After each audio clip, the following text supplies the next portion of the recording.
Hello and welcome to another edition of Tribulation Ready Survival. I'm Michael, and in this episode I'm going to discuss something that I used to do on a regular basis and something that you need to do, and I still do on a regular basis, and something that you probably need to do. No, not many people have thought about this, but if you're in a situation where your house gets broken into, you're in a severe weather situation where your house gets blown over by a tornado or a hurricane or whatever, your house is demolished by a fire, whatever the case may be. A lot of us have homeowners insurance, and this is not about homeowners insurance as far as I'm not encouraging you to get it. But the fact of the matter is, if you have valuables in your home, whatever they may be,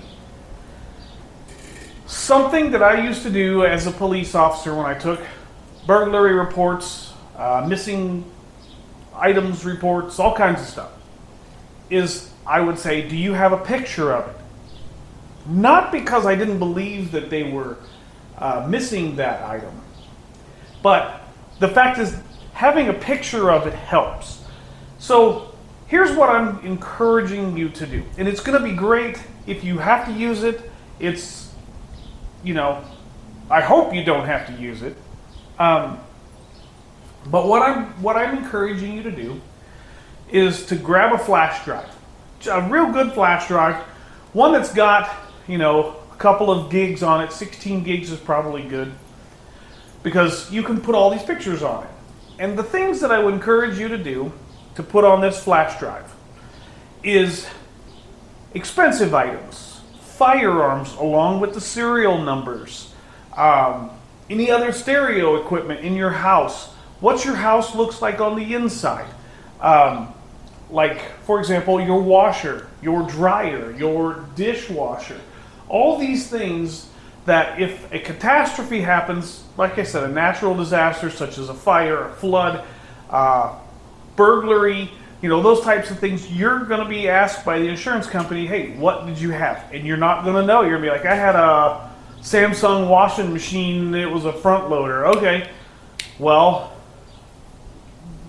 if you could supply the serial number, the model number, those types of things, it's going to make everything so much smoother. When I used to take police reports, and we would send them to insurance companies, they would often ask for, do you have serial numbers for these things? No, the guy didn't have serial numbers. So what they do is they hit you with a lower price item than what you probably have, or a general value.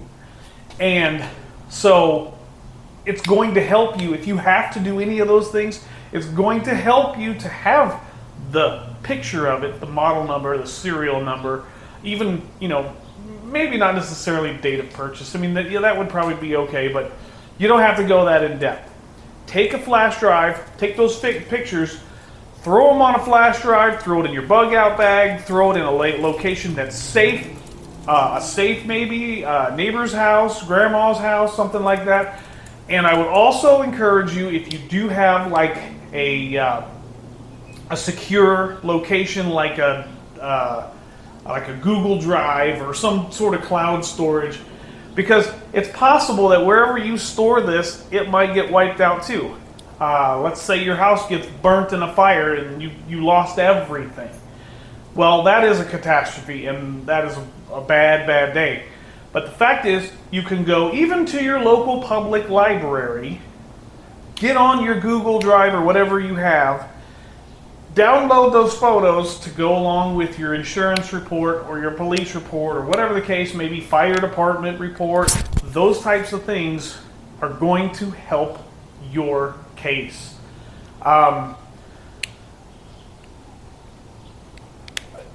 Just another thing about firearms.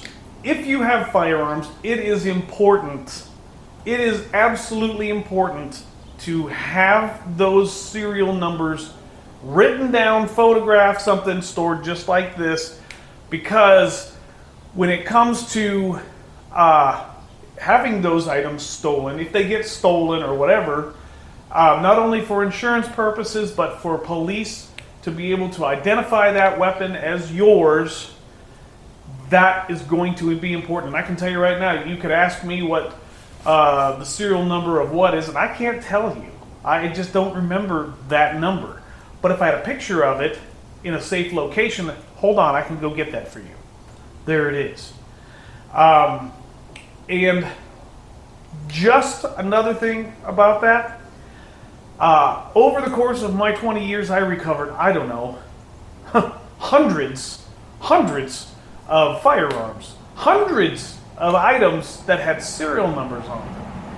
And because the serial number wasn't known by the person who made the report, there was really not any other way to identify this item as the one belonging to this person. And so they wouldn't get there. Even if we did find it, they wouldn't get it back because we couldn't prove it was theirs. Looks like it. Same color, unless there's some other identifying mark on there. Serial number, you ain't getting it back.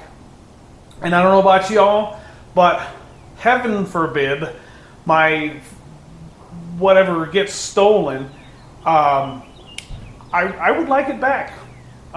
Or at least be able to get it covered by my insurance company if I have one. So that would be a nice thing.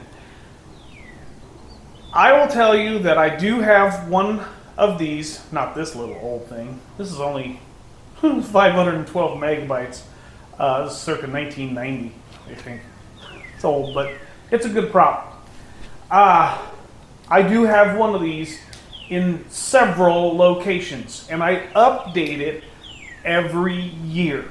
I walk through my house and see what's new. Okay, great. There's a photograph of it. Take the flash drives out, quickly update them, and it's as simple as storing it into a file and then changing it and putting it on the flash drive. It's that simple. So it's not that big of a hassle. Give yourself an hour or two. Go do an inventory of your home, as you should do anyway. As long as you have preps and whatever you're doing, you should know what you have. And so, and another word of wisdom not related to that topic, to that. I have been struggling with having to go, I have a funeral that I have to go to a funeral that's at a Catholic church. I really have no reason to have dealings with the Catholic Church. However, the person is a great neighbor, and I feel that I'm going to be there to support him. And so I was struggling to go to this funeral or not. And it's not because the person, I don't care about the person. It's just I don't want to be a part of that church. And so I struggled with it, and I prayed about it, and the answer I got was from the mouth of my friend, and God was using him to give me the message.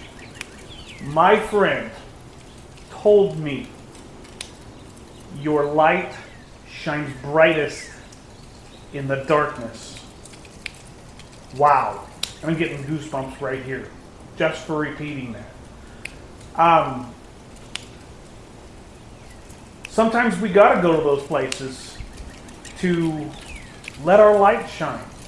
And in this case, it boils down to loving my neighbor as myself.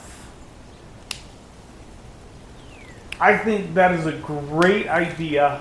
I think that it was a word that God gave him to give to me, and it is probably one of the most wise things I have ever had someone say to me. It's up there in my top 5.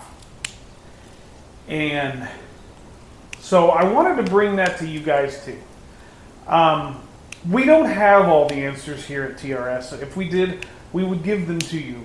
But we get words of wisdom. We go through struggles just like everyone else out there. We're regular folks. No kidding. And so with that being said, I will be going to a funeral this week. And it's going to be a rough week. But I hope the information that we gave you at the beginning and here at the end, I hope they're pertinent to you. I hope they help you along your journey in life, preparing for the tribulation and Yeshua to return. And with that being said, check us out on our Facebook page. We've made some updates there as far as the questioning, trying to get on. We've had some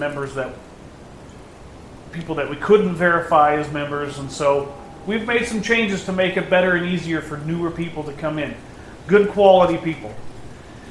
And if you're not social with us over there, get a hold of us there. Comment down at the bottom of this video. I would tell you to smash the like button, but you can do that if you want to. It doesn't help with the algorithms, really, I don't think. But seriously, leave us a comment down below, and have a good one. I'll see you in the next video.